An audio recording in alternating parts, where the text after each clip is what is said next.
Amigos, bienvenidos nuevamente a Señal Alternativa, la agencia peruana de noticias. Estamos en la entrevista con la doctora docente universitaria Margarita Pajares, candidata al Congreso de la República con el número 28 por la Alianza Solidaridad Nacional UPP. Ahora vamos a hablar sobre sus propuestas y qué es lo que le motiva a llegar, postular en este caso al Congreso de la República.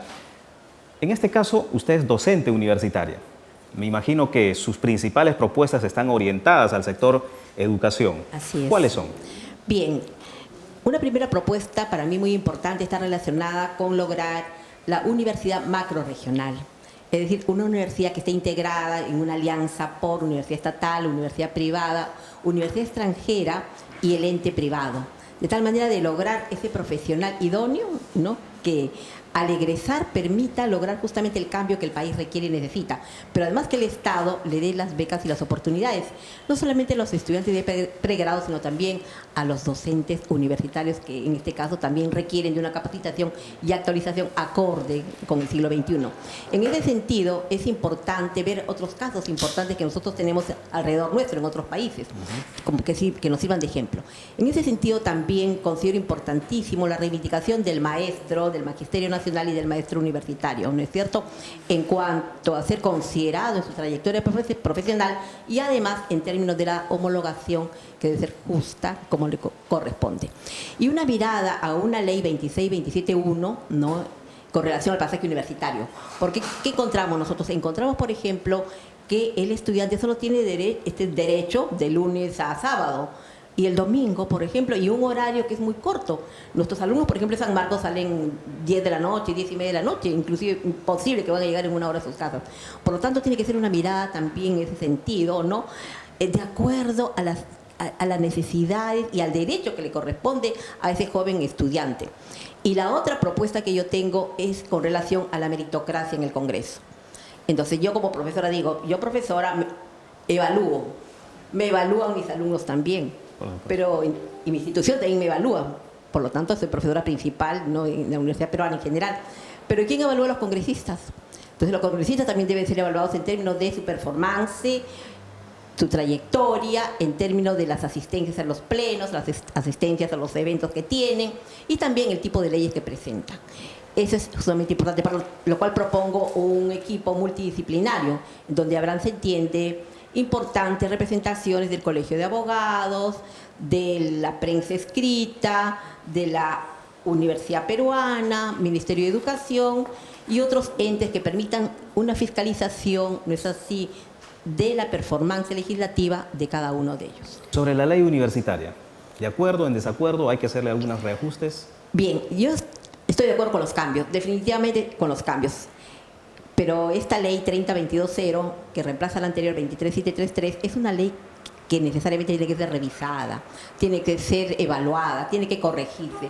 Por ejemplo, el artículo primero, cuando habla de la universidad está constituida por docentes, estudiantes y graduados, y yo digo, ¿por qué no consideran al personal no docente, al trabajador, que es un pilar importantísimo en toda institución, tiene que ser incorporado? Cuando habla en el artículo 84 de que el profesor universitario solamente elaborará universidades públicas hasta los 70 años, y nosotros en San Marcos tenemos un porcentaje altísimo de profesionales que ya van a cumplir o han cumplido los 70 años y son una experiencia, tienen una sabiduría que ni siquiera podríamos reemplazarlos por otros, ¿no? Entonces hay que nuevamente revisar y mirar detenidamente esta ley porque no está siendo considerada acorde con nuestra realidad. Es decir, tiene una mirada totalmente distinta. Definitivamente, y habría... No me faltaría el tiempo para hablar en términos de los artículos que necesariamente tienen que ser modificados. Sin embargo, doctor, hemos escuchado, por ejemplo, que hasta el alcalde de Lima, Luis Castañeda Locio, digamos, no estaría viendo con muy buenos ojos esta alianza y este no repunte, el no subida en las encuestas de Solidaridad Nacional. ¿Va a haber alguna estrategia adicional en lo que queda de la campaña presidencial hasta el 10 de abril? Bueno, tengo que ser sincera en el sentido de decir que no hemos escuchado ninguna versión del doctor Castañeda Locio, por el contrario. Sabemos que tiene conversaciones con Nano Guerra García, inclusive el hecho que sea muy cauto, ¿no es cierto?, y que continúe y que siga avanzando en este trabajo político que tenemos. Por esa parte sabemos que tenemos el respaldo de Castañeda Locio, pero también tiene un cargo, es alcalde y tiene que cuidar su trabajo profesional, ¿no?, con mesura, para evitar cualquier otro tipo de interpretaciones que hay que manejar. Hemos visto al candidato presidencial Nano Guerra García encadenarse en Palacio de Gobierno, subirse a la pileta de la Plaza de Armas de Lima, enfrentarse inclusive a personajes, a simpatizantes de Julio Guzmán en el Jurado Nacional de Elecciones. Pero después de que Julio Guzmán y Acuña fueron separados por el Jurado Nacional de Elecciones de la candidatura presidencial, Solidaridad Nacional evidentemente no ha captado esos votos como sí lo han hecho los otros contrincantes. ¿Qué ha pasado ahí? Bueno, para empezar debo manifestar lo siguiente. La reacción de Nano ha sido una reacción personal, lo dijo, justa, en relación directa con lo que nosotros estábamos viviendo. Es decir, no es posible que todos los partidos políticos pues cumplan con las disposiciones.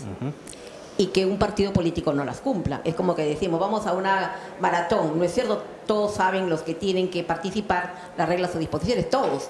Pero si alguien cumple, sale la competencia, por lo que fuese, ¿sí o no? Entonces, esto es lo que ha ocurrido. Las disposiciones, normas, leyes que se dan en el país son para ser cumplidas. Definitivamente para todos, sin distinción. Y a mí me consta, tengo que ser muy sincera también en el sentido de que lamentablemente, a pesar de que el candidato Guzmán empezó hace bastante tiempo, que fue en noviembre, si mal no recuerdo, no estaba cumpliendo, pues justamente con la directiva que nosotros, por ejemplo, sí cumplíamos. Tal vez digamos, el 3% que se dice tener en el interior y Solidaridad Nacional de su candidato presidencial sea pues resultado de que Nano Guerra empezó un poco tarde la campaña en Solidaridad Nacional, cuando era candidato por otro movimiento político. Es cierto también, es verdad, eso es cierto. Nosotros lo hemos dicho, lo he dicho también en una radio. Nosotros con Nano Guerra empezamos un poco después de los demás, ¿no? Si comparamos con Guzmán, pues él empezó mucho antes, ¿no? Es real, es contundente. Nosotros empezamos luego, pero él ha ido ocupando espacios importantes y cuando hemos salido de visitas a los mercados, hemos hecho recorridos, él es reconocido, se le da, hemos visto de las personas cercanas a él en el pueblo que les da, digamos, su calor, que le pregunta, que él da consejos cómo salir adelante. Es decir, es muy motivador. El pueblo cree en él, porque es una figura limpia. Es una figura que no ha tenido, se entiende, no ha sido presidente de la República, no va por una reelección. Entonces es una figura para nosotros importantísima en estos momentos.